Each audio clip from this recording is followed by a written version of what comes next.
अस्सलाम वालेकुम दोस्तों।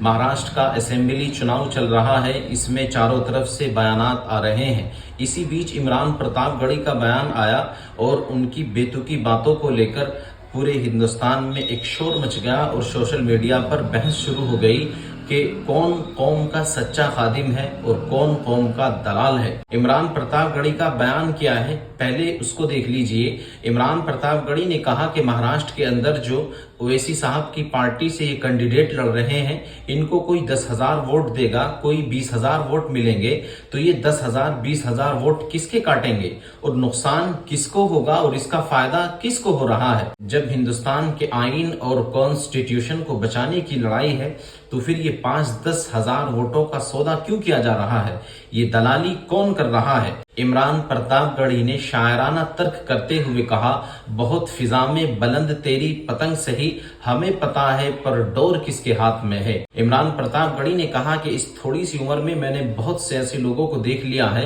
कि जिनकी बातें तो बहुत लंबी चौड़ी हैं लेकिन अंदर से उनके अंदर कुछ नहीं है। ओवैसी साहब पर तंज करते हुए आगे इन्होंने बोला कि इनकी जो लंबी चौड़ी तकरीरें हैं, आप इन तकरीरों पर ना जाइए, ये लंबा चौड़ा भाषण है, ये इसके पीछे कुछ नहीं है। सामने लंबी चौड़ी तकरीरें हैं और पीछे ये कौम की दलाली कर रहे हैं, कौम को नुकसान पहुंचा रहे हैं, कौम का बेड़ा गर्क कर रहे हैं। लंबी चौड़ी तकरीरों पर मत जाओ, इनके लंबे चौड़े भाषण और गर्मा देने वाले बयानात पर मत जाओ, ये अंदर से बिल्कुल खाली हैं, ये कौम के लिए कुछ नहीं कर रहे। इमरान प्रतापगढ़ी के इस बयान के बाद लोगों ने उनको उनके पुराने बयानात याद दिलाने शुरू कर दिए हैं और उन्हें बताया है कि तुम ही थे जो ये पढ़कर मशहूर हुए थे कि मैं तेरा अकबर बोल रहा हूं। तुम हैदराबाद पहुंचते तो अकबर की तारीफ करते, हिंदुस्तान के दूसरे इलाकों में पहुंचते तो वहां के बड़े पॉलिटिशियन की तारीफ करते और खूब सुर्खियां बटोरा करते थे। आज तुम्हें कोई वजूद मिला है, आज तुम किसी मकाम पर हो तो ओवैसी साहब को कौम का दलाल और उनकी पार्टी से लड़ने वालों को दलाल कह रहे हो। लोगों ने इमरान प्रतापगढ़ी को याद दिलाया कि तुम महाराष्ट्र से सांसद हो और तुम्हारी सांसदी जिन बेसाखियों पर टिकी हुई है वो MIM के ही 2 विधायक हैं। अगर ओवैसी साहब की पार्टी के 2 विधायकों ने आपको वोट न किया होता तो आज आप सांसद न होते। आपसे ज्यादा तो कोई नमक हराम आज हमने देखा नहीं। जिन लोगों ने तुम्हें सांसद बनाया, ओवैसी साहब की पार्टी ने आपको वोट किया और आज उन्हीं को कौम का दलाल कह रहे हो। सोशल मीडिया पर एक शख्स ने लिखा, NRC के उस प्रोग्राम को तुम भूल गए इमरान, जब अलीगढ़ में तुम्हें वहां के स्टूडेंट ने बाइकआउट कर दिया था और मना कर दिया था कि अलीगढ़ में इमरान बिल्कुल ना आए, अगर आए तो हम कैंपस के अंदर, यूनिवर्सिटी के अंदर उन्हें दाखिल नहीं होने देंगे। उन्होंने इल्जाम तुम पर क्या लगाया था, तुम्हें इल्जाम याद नहीं है। अलीगढ़ मुस्लिम यूनिवर्सिटी के छात्रों ने इमरान प्रतापगढ़ी पर इल्जाम लगाया था कि इन्होंने हमसे 1.25 लाख रुपए मांगे हैं जब आने के लिए इन्होंने कहा था कि मैं आपके प्रोग्राम में आने के लिए तैयार हूं, अगर आपके पास इन पैसों का बंदोबस्त नहीं होता तो मैं आपके प्रोग्राम में नहीं आऊंगा।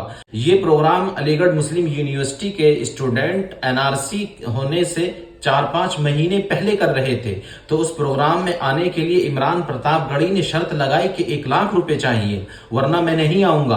अब NRC का प्रोग्राम चल रहा है और हमने प्रोग्राम को सजाया है, स्टूडेंट कहते हैं हमारी तमाम मेहनत है, तो इस फसल को काटने के लिए तुम आना चाहते हो, तुम अपनी सुर्खियां बटोरना चाहते हो, तुम अलीगढ़ मुस्लिम यूनिवर्सिटी पहुंचकर सारे हिंदुस्तान में अपने नाम को फैलाना चाहते हो। हम तुम्हें बिल्कुल नहीं बढ़ने देंगे, हम तुम्हें नहीं आने देंगे। आपने देखा कि अलीगढ़ मुस्लिम यूनिवर्सिटी के स्टूडेंट ने इमरान प्रतापगढ़ी को अलीगढ़ पहुंचने नहीं दिया, उनका मुकम्मल तौर पर बाइकआउट किया। इन बातों को सामने रखकर सोशल मीडिया पर लोगों ने सवाल उठाने शुरू कर दिए हैं कि प्रतापगढ़ का इंटर कॉलेज तुम खा गए, अलीगढ़ मुस्लिम यूनिवर्सिटी में आने के लिए तुम लाखों की शर्त रख रहे हो और हर मुशायरे में जाने के लिए, मुशायरा पढ़ने के लिए लाखों रुपए तुम लेते थे, उन पैसों को तुमने खाया और जो सांसदी अब तुम्हारी चल रही है ये ओवैसी साहब के 2 विधायकों की वोट की वजह से चल रही है, उसका पैसा तुम खा रहे हो। अब हमें बताओ कि कौम का दलाल कौन है, इमरान प्रतापगढ़ी दलाल है या ओवैसी दलाल है। हिंदुस्तान के मुसलमान 2 गुटों में बट गए हैं, बहुत بہت کم لوگ ہیں جو عمران پرتاپ گڑھی کی حمایت میں لکھ رہے ہیں، اکثر لوگ ان کے خلاف کھڑے ہو گئے ہیں اور اویسی صاحب کی حمایت کا اعلان لوگوں نے کر دیا ہے کہ اویسی جیسا نیتا، اس کے اوپر تم کیچڑ اچھال رہے ہو جو روزہ رسول پر کھڑے ہو کر قسم کھانے کے لیے تیار ہے، اور تم اس کا سامنا کیسے کرو گے جب وہ روزے رسول پر کھڑے ہو کر قسم کھا رہا ہے؟ پھر تم دلالی کا اس کے اوپر کیسے الزام لگا رہے ہو؟ تم دلال ہو یا اویسی دلال ہے؟ سوشل میڈیا پر یہ بحث خوب چل رہی ہے اور عمران پرتاپ گڑھی کو لوگ گویا کہہ رہے ہیں کہ اس گویے کو مہاراشٹر میں کون بلا رہا ہے اور کیوں لوگ اس کو سننے کے لیے جا رہے ہیں جب ہمارے سچے خادم اور لیڈر کو یہ دلال بول رہا ہے۔ اصل میں یہ خود دلال ہے اور اس دلالی کو دوسرے کے اوپر کیچڑ اچھال کر چھپا رہا ہے۔ آپ بتائیے کہ عمران پرتاپ گڑھی کی ان بیتوکی باتوں سے اس کو کتنا نقصان ہو رہا ہے یا اس چیز کا عمران پرتاپ گڑھی کو فائدہ ہوگا؟ کمنٹ باکس میں اس کا جواب ضرور دیجیے۔ جزاک اللہ۔ السلام علیکم ورحمۃ اللہ وبرکاتہ۔